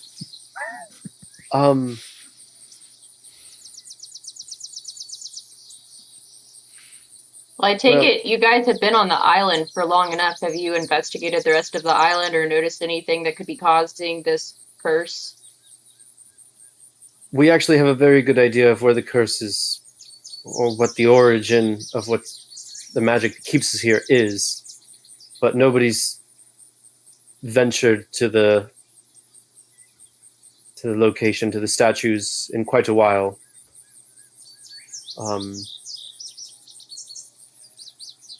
If you would be willing, pair of fresh eyes and new minds might come in useful. But we've lost too many people to the statues that we're scared of attempting again, so we've just tried to make our life here. What typically happens when you lose these people to these statues? There's a spirit, a wraith. There seems to be... becomes angry, I suppose. I haven't been able to understand the nature of what happens, but whenever we try to go through the stone doors, the wraith comes. There are these statues at the stone door, and we believe that this is where the key to our escape is. Everything else on the island is normal. But the statues are set up in such a way that they seem to be expecting an item. And there are stone items on the table before them. I can take you to the location if you want. We cannot seem to give the statues the items they want. And when we do, when we fail, the wraith comes. Good. Does the wraith stay at the statues? Or does it come to the village? It stays in its area, and once it's claimed its victims, or once we feel lucky enough to run away and make it out, the wraith does not seem to go beyond a certain radius, but I'm not sure where that line is drawn. Have you checked the other ships for any items or valuables? Oh, those are all the ships that we came in on. There were more, but we've scullied some of them to build the home that we have here. I only ask because if we are to do this, then we want to be as prepared as possible. So anything you could donate or loan, perhaps potions in case things get hairy, or stronger weapons. Then I pull out a knife that I borrowed and this. She takes out her two blades, and these are a very, very fine make. They are shimmering and brilliant. This is about as high quality as we have at the moment. Most of our potions and scrolls and other such magical things have been consumed.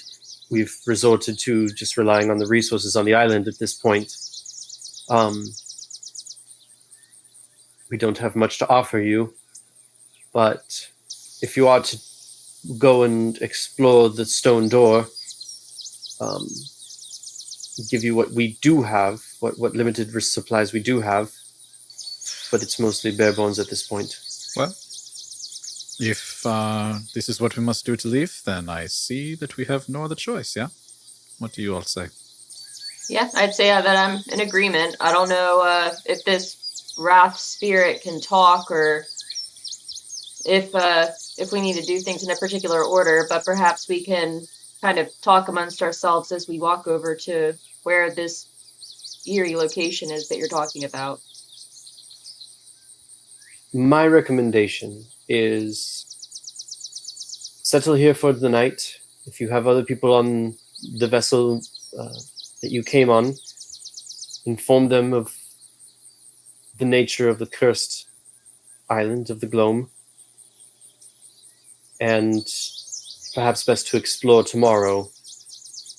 I mean, I'm happy to take you there today, but the sun will be setting soon. I don't believe that it's a good idea to go at night. What is the rush when you have forever? And power and numbers. Dracia seems to have a good head on his shoulders. Maybe he'll have some ideas. Or maybe he's seen something like this before. I mean, he seems to have sailed enough in his time. As you guys are having this conversation, Talif is just kind of like looking all around and kind of like eyeing things. She's just standing there quiet with like just her arms crossed. She just, yeah, getting Dracia would be a good idea. But we cannot leave. Well, we can't sail away, right? That's correct. If the vessel is anchored close enough, you should have access to it still if you were able to come ashore, and they haven't moved. And if they have moved, they probably be unable to end up right where they left off. Now, is this a situation where when you try to leave, you come back to the same point, or you end up somewhere else around the island? It varies. There's no way of predicting, really. You could try to sail away from the island and end up on the complete opposite end, or somewhere in between. Weird. Terrifying. Okay. Allow us to go inform our people, and we will be back. Thank you. Excuse me, Sabhir, was it? Yes. You mentioned there was a storm that started to occur? Yeah, clouds, stuff. And then we saw you. Well, we didn't see you. We saw the island. Hale and I, the ship that we were on, went down in a storm, and we were the only two survivors. My ship was lost at sea. Everybody else on our ship perished. But we were the only two that made it to the shore here. Was hoping maybe if it was a similar storm, maybe there was some answer there, but perhaps not. like a slow rolling cloud. No, mine was like a tempest. Well, if you want to go and collect your people, we'll have food and drink what we can waiting for you here. Okay, so you guys go back to Drajit. Yeah. All right, you guys see the Stonewing still there. And your rowboat is left on the shore. Talif, before we talk to Drashit, what was your assessment?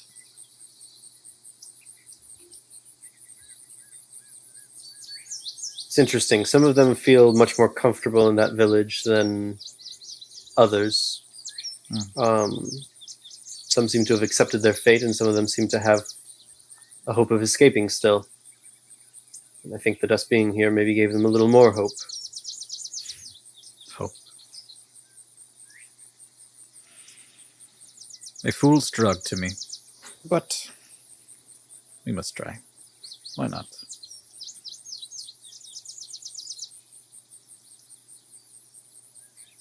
Do we all get back on the boat? Or do we just one person? I think we should all go to Drajit. He may want to ask us all individually, see what our perspectives are.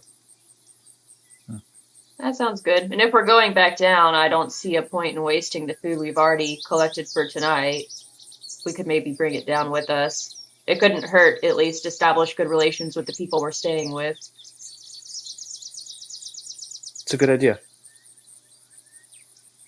I'll go into the forest and like start bringing down some foliage or just like sticks or whatnot, and just kind of write out, high on the. I'm assuming the shore is beach sand. Yeah, sand. Yeah. Yeah. So I'll write high, and I'll just walk back to the boat.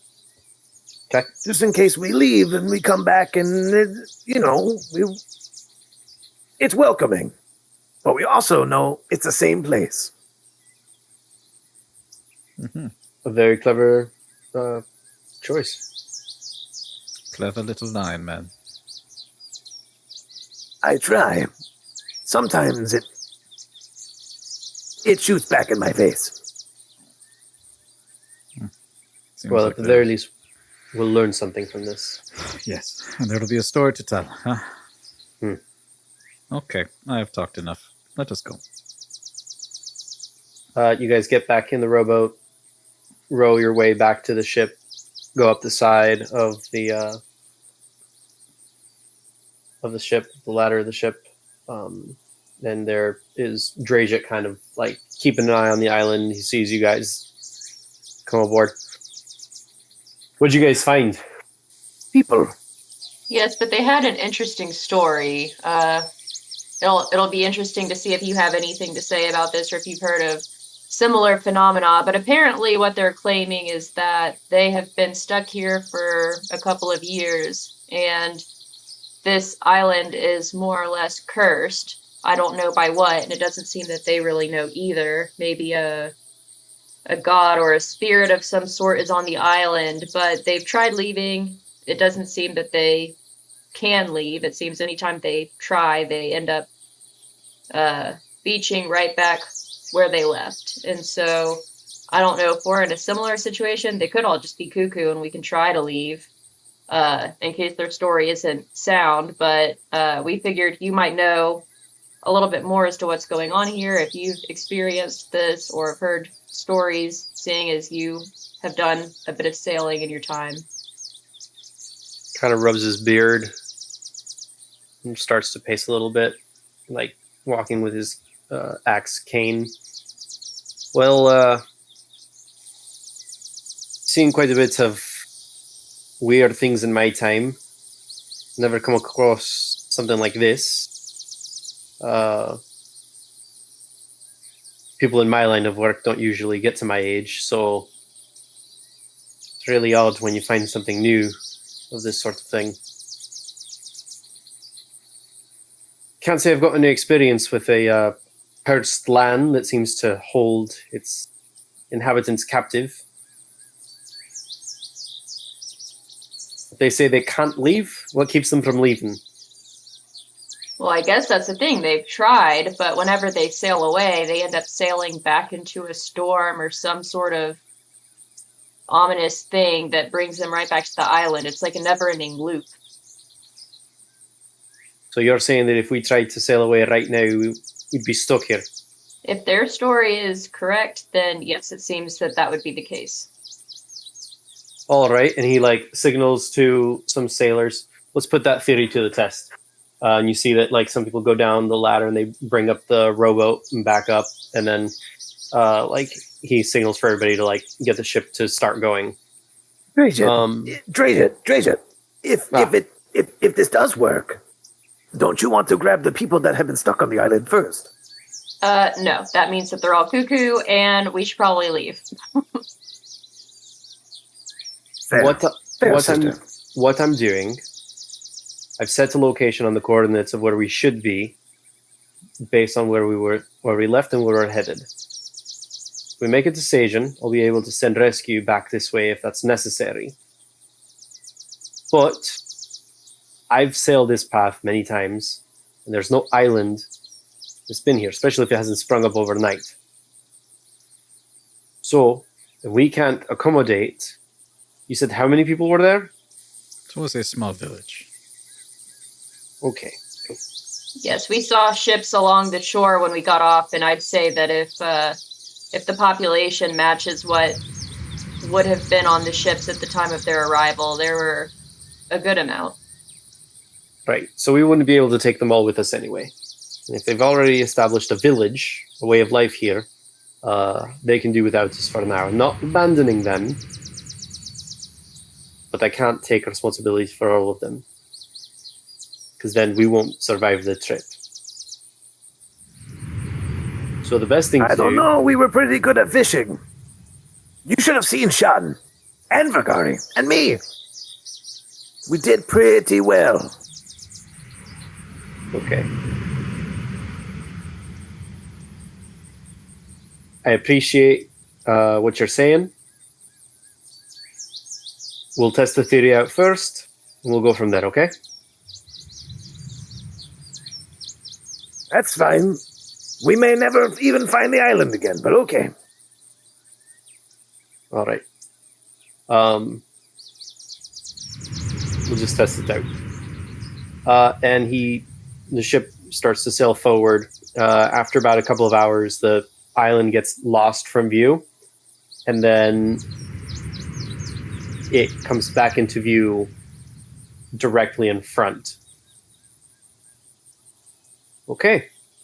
What if we just try sailing away from the island? We see it in front of us. What's stopping us from just sailing around it or going a different path? Well, given that we just left it behind us and now it's in front of us, I think that it's kind of proven the point.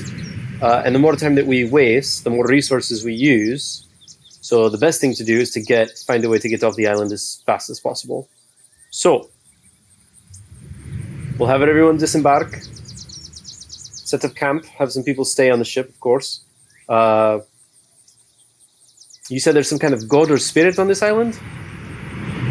The people were saying that there were statues, and I didn't catch all of it. Maybe somebody can fill in what I leave out, but it seems that they have tried leaving gifts, for lack of a better word, to these statues.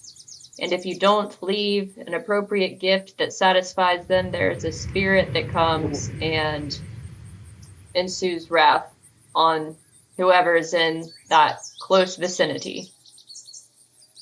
It sounds crazy, I know. All right. Yes, I've never heard of a wraith myself, so I'm not really expertised in this. Well, maybe we should go and investigate these statues. Good idea.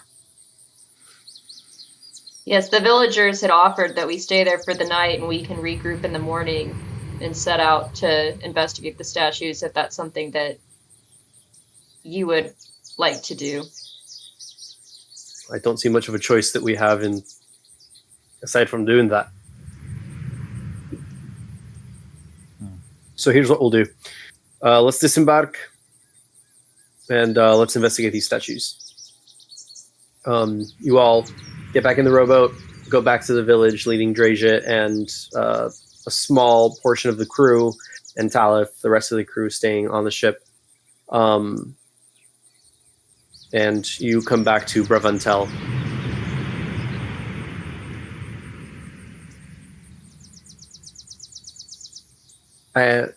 So,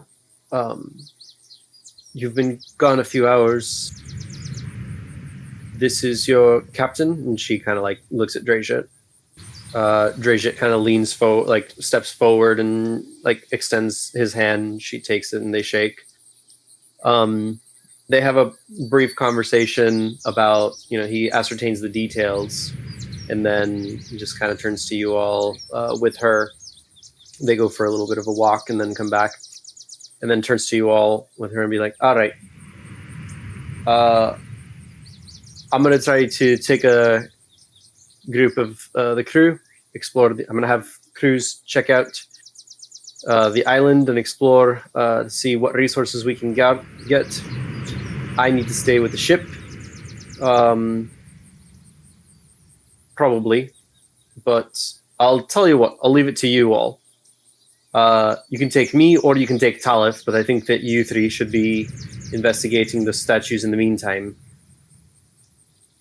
To be a good test to see what skills you got and what you're made of. I can vouch for Talith. She'll be a good record keeper of our talents. We don't want the captain to go down. Better consider it. What about you two? Do you want me? Or do you want the big woman? The other big woman, sorry. I think that both of you seem that you can manage on your own. You both have good skill sets, so either way, I think we'll be in good hands. It does not matter to me. It seems you both know how to stand up for yourself. Fair enough. That's 2 indifferent and 1 for Talith. You're up. And she just kind of like nods and just like tell us where to go.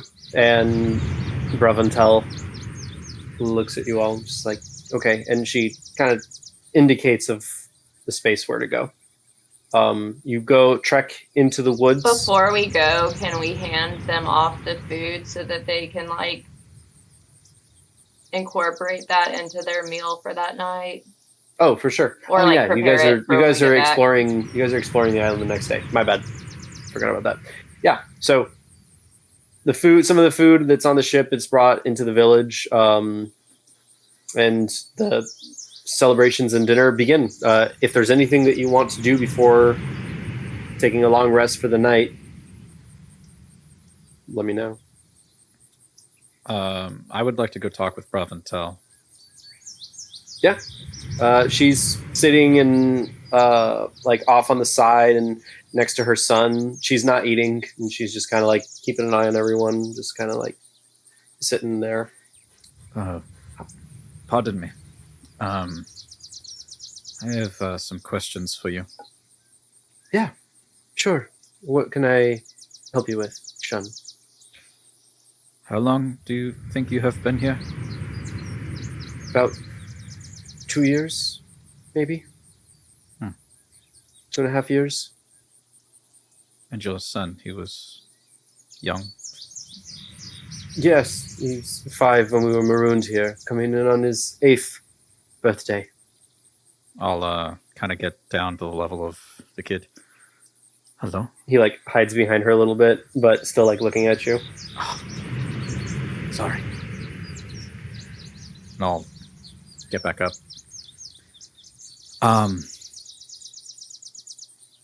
Your husband is home? Yes, he joined the Order of the Broken Horizon and is serving in the Blightlands. We were supposed to meet him in Sagen, but we never made it there.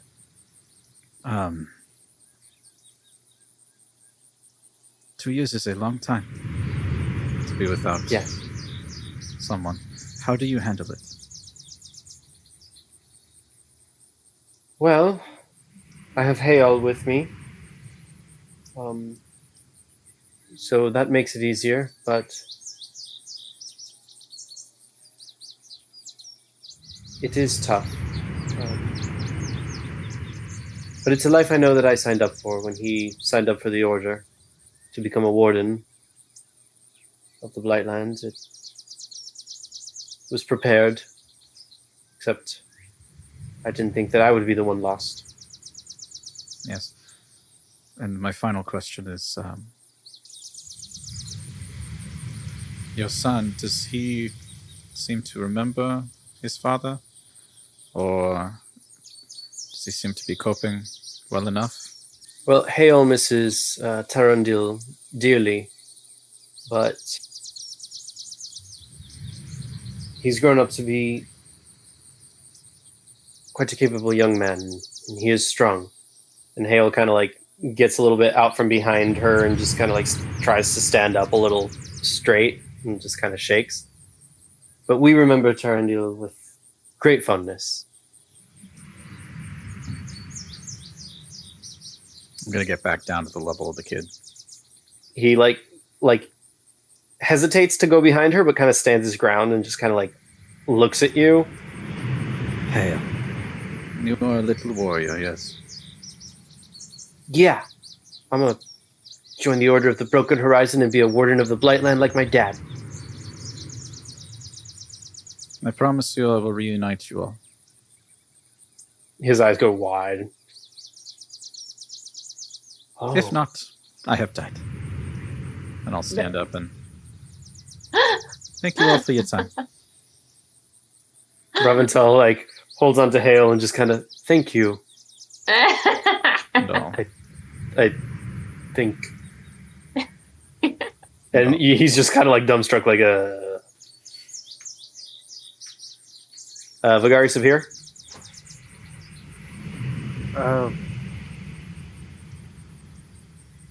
I think I'd probably, if the village is centralized or whatever, I'd probably be on the outskirts trying to listen for wildlife.